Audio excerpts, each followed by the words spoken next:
While playing overseas, when did you realize this was big boy basketball? I realized it was big boy basketball my rookie year when I think it was either Air Defense or Al Navs, bro. And being a rookie, I played against so many guys that had so much more experience than me. I was out there just looking to score, but they played the game with such a high maturity level. It was like everything that I did, they made it look like it didn't really matter, and it made it like I wasn't playing to win. That showed me that it was a lot more to winning games than just scoring. Just seeing how they approach the game and how they play within a team. They still got these stats without, necessarily interrupting the offense. How do you maintain relationships while playing overseas? I ain't gonna lie to y'all. I'm a person that's very, you know, nonchalant at times. So for me, trying to maintain relationships is kind of hard because I like isolation a lot. To try to keep everything stable, I reach out to friends and family, get on calls. I get on Instagram Live to let the people see my faces and just try to stay in touch as much as I can. How do you maintain a good mental mindset while being away from family? Now this, God, that's the only way I could put it. I wouldn't make it through these days without God. It's a lot of prayer, a lot of worship, and really staying in tune with the man above, knowing that I can't do any of these things without him. What did the process or the steps of you going overseas look like? To be honest, I just communicated with other pros. I didn't necessarily I didn't look for agents or anything like that. Like I networked. I knew a lot of guys that were already playing overseas, so I would talk with them and they would, put me in contact with their agents, or they would tell me, they would give me advice on what I should be looking for or how I should be going about it. I focused on college. I didn't necessarily worry about being a pro. I handled what I had to handle during college, and everything else took care of itself. Best advice to give to a younger athlete trying to get into the field: pros and cons. Everybody's path is different. So I would say some of the pros of going overseas: you get to travel the world for free. Majority of the time, they pay for your flights, they pay for your meals, they pay for a car. Like, everything gets paid for, man. So you're literally getting paid to travel the world and play the game that you love. Now, the cons: sometimes your money ain't gonna be on time. You might get cut in the middle of a season. You might not get paid at all. Like, they might just send you home without paying you. Your Wi-Fi might not work. The lights might go out. There's all kind of things that can happen. But the advice I would give you is know how to adapt in any situation that you may go into, because everything isn't always going to be as good as some of us make it seem. We just make the best out of the situation. If basketball didn't work out, what was plan B? If you know me, you know it was no plan B. This was the only plan I had. It had to work. I put in too much work, too much time and effort into this game for it not to work, man. What was the weirdest thing that has ever happened to you during a game? Man, bro, my rookie year, my first game, bro. My first game, the driver pulled up and they had the army trucks outside the gym. As we were warming up and getting ready to start the game, at least 20 army soldiers came into the gym with AK-47s in their hand, and they all stood like close to the sideline, faced the crowd, and was just holding their guns. I'm like, bro, this is unreal. I had 40. Like, you ain't about to do nothing to me. Listen, I'm precious jewelry. Don't hurt me.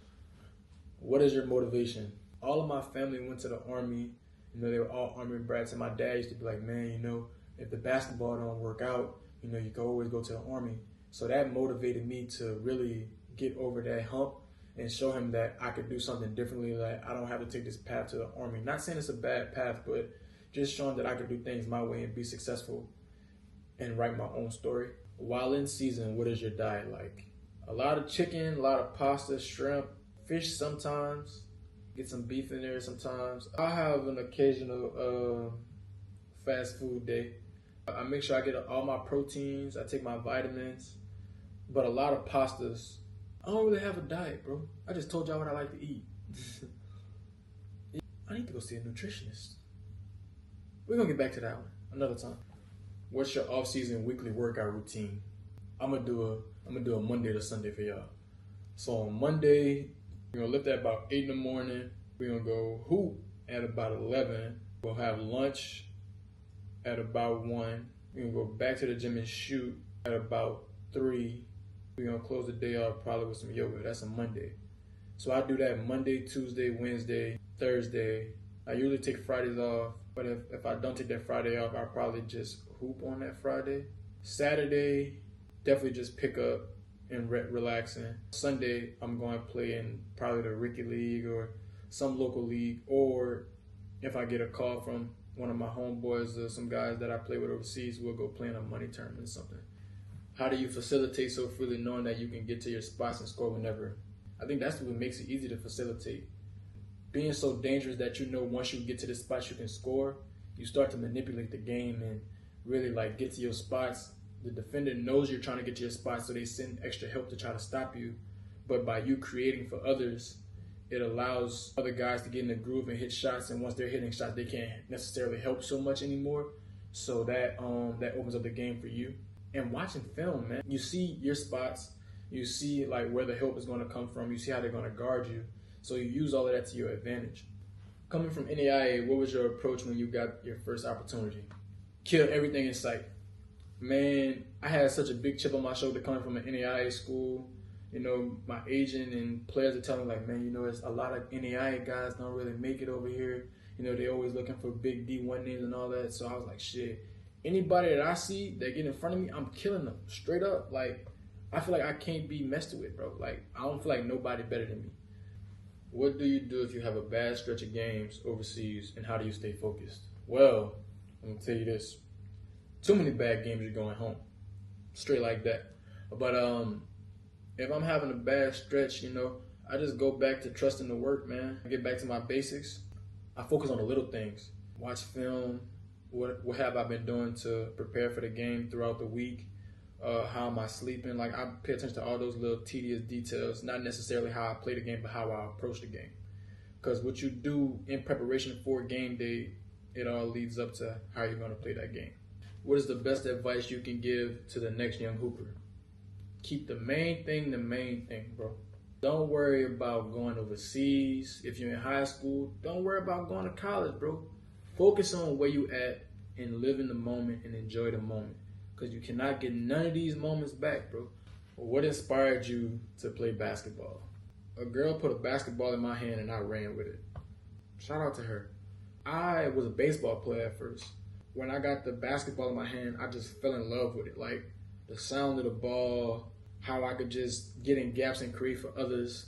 Basketball is such a beautiful sport. It's like poetry. And that's got me into it. Like, that's what inspired me to do it.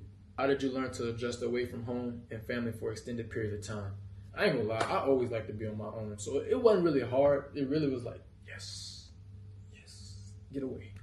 I do be missing my family though, but it wasn't hard to adjust. I have my times when I miss them, but knowing that I'm over here doing something that's making them proud and, you know, I'm doing what I love to do, that allows me to stay mentally sane while I'm over here. How did you get such good pace with your game? Shout out to Jeff, shout out to Khalil, shout out to Jerry. We worked out 2 times a day, every day the whole summer. I went from being an all-conference player to an all-American. But what worked for me was, man, we listened to R&B music, slow jams, the whole summer and just groove to the music. Good and bad things about hooping in Iraq.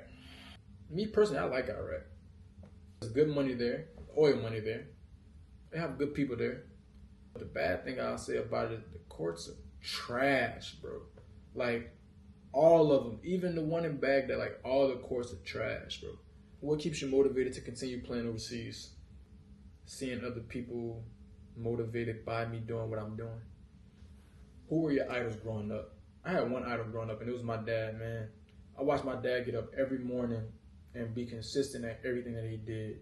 He's a great father, a great role model, and he was a great guy in the community. Everybody always goes back to my dad, asks for advice, asks for help. Like, he was just that guy. Watching him wake up every day and be a great man for himself, for his family, and for his community, that's all you could ask for, and that's what made him so successful in life. He's impacted so many kids and so many other families, so many other cultures in so many different ways. Would you consider the G League? Yes and no. I say yes because that's one step closer to making it to the NBA. But at the same time, I say no because playing overseas, I get to travel the world for free. I get to experience other cultures, and I still get to play the game I love, and I get paid for it. And honestly, they appreciate us much more overseas. Favorite memory from playing overseas? My rookie year at 40. First game, like 40, bro. I had 35 in the first half. I don't even remember missing a shot that game. The second half, they did not let me get nothing. Like double teams, triple teams, was like whatever we got to do to get the ball out of his hand and get it. I ain't gonna lie, I thought I was going for 80. What is it like playing overseas versus the U.S. and how much do you have to commit? Well, it depends on how you look at it. Playing in college, I'm gonna say college versus overseas. So playing in college, you know, you got your coaches and everybody texting like, hey, we got practice this time, we got workouts this time and all that stuff. Like, it's real structured. But once you get overseas, you know, you have to do everything on your own, right? Not necessarily all the time, but the extra work, like, you got to do that on your own. We put more emphasis on playing rather than development. And I love that here overseas, like, they focus a lot more on development and making sure you know the game and understand the game rather than just going out there and playing and relying on athleticism. They know the game. They're not as athletic as us Americans, but they play the game with such detail, and it helps them be some of the top players that we see play the game. Do you prefer group workouts or solo workouts? I like to work out by myself, and this is why. I do not like when people don't take the game as serious as I do, or their intensity isn't matching what I'm doing. Because I know when I go in the gym, I'm coming in here to work. When people come in there all lackadaisical and not taking their craft serious, bro, it boils my blood. So I much rather work out by myself so I can worry about myself and myself only. I don't have to worry about nobody messing up the workout or their energy being off and it's messing with my energy. So I like working out by myself, bro. Why is it important to build relationships and understanding with other cultures? Neither one of us understands the other. Like, when you come over here, they're not really familiar with how we do things in the U.S., and we aren't familiar how they do things wherever it is you may be playing. So engaging and accepting their culture and them accepting our culture, it allows you to form relationships. Like, you never know who you might need later on in life. You never know how it could benefit you. Off-season preparation, is it hard or easy to maintain? It's easy, in my opinion, to maintain and be prepared for the overseas season because you're kind of doing the same thing. You just add family and friends back into the equation, and now you got more distractions at home, but it's easy to maintain, bro. If you focus on what you really want to do, like, you know how to balance having fun and your job, right? You know which one comes first. So just having your priorities straight. How do you deal with isolation? What are some recommendations for athletes who aren't comfortable with it? If you're not comfortable with isolation, bro, engage with your teammates. Find you some hobbies. What is one regret you have since starting your overseas journey? So, our last game that we just played, I told the ref that I was going to foul the guy. Now, you know in America, if you tell the ref you're going to foul, you don't have to give him no hard foul. You can just kind of like grab him and they're going to call a foul. So I didn't play through the whistle. And it messed up our chances of going to the Final Four. Who is your favorite hooper and why? Well, growing up, I loved Rajon Rondo. I just loved the way that he facilitated and played the game. My favorite player of all time is Russell Westbrook. He just don't give a shit, bro. He just doesn't care, you know. The way he approached the game, the way he approaches the media, like, he ain't worrying about that, man. I'm here to play the game. I'm here to have fun with it. Who do you model your game after? Damian Lillard. I've been watching Dame for some years. The shots I take, this is my swag on the court. It's all Dame Dollar. How do you continue to play at a high level with the pressure of an important game? I approach every game like it's an important game. It don't matter who we playing, like, you know, my approach stays the same. What attributes do you need to be a successful overseas basketball player? This is a good one. two main things I would say you need to be a successful overseas basketball player. You need to be able to adapt and great networking skills. Networking will get you in places that talent won't. Just being a good person, having a good name for yourself. Because people talk, you know what I'm saying? The same way players talk and, you know, discuss teams and all that stuff. Coaches, GMs, and managers, they all do the same thing. So just having a good name, you know, being a good person, being able to adapt in any situation that you may go play in, and being consistent. How good do you have to be to play basketball overseas? Man, listen, the amount of times I heard, man, I could go play overseas. I could do that, bro. It's way more than just playing basketball, bro. You got to have the mental capacity. You got to be able to adapt to any situation because your lights might go off. You might lose Wi-Fi. You might not have no hot water. Your money might not be on time. Your girlfriend might be mad at you at home and you got a big game today. You know what I'm saying? Like, it's so much that could go wrong while you're overseas. And the guys that are already over here doing it, we go through all that and still perform at a high level, bro. Like, it's not easy, and it's not necessarily always the talent that separates us from the guys that aren't doing it. It's our mental, bro. Like, you have to mentally be in a different place to play this game and play it here, like overseas. It ain't, bro. This ain't no gimmick, bro. If y'all can see half the stuff that we go through, y'all would appreciate us a lot more. I ain't gonna lie to you. Well, y'all, that was it for this video. Thank you so much for participating in my Instagram post and getting me all these questions. I really do appreciate it. You guys have helped me answer questions that you may have, and you also helped me realize some things that I didn't necessarily know myself at first. Make sure you guys like, comment, and subscribe. And until next time, man, I really appreciate y'all from the bottom of my heart engaging with me. Let's get the page to 4K subscribers. More content's on the way. I truly thank you guys for being on this journey with me. Engage with your boy, you know. Peace.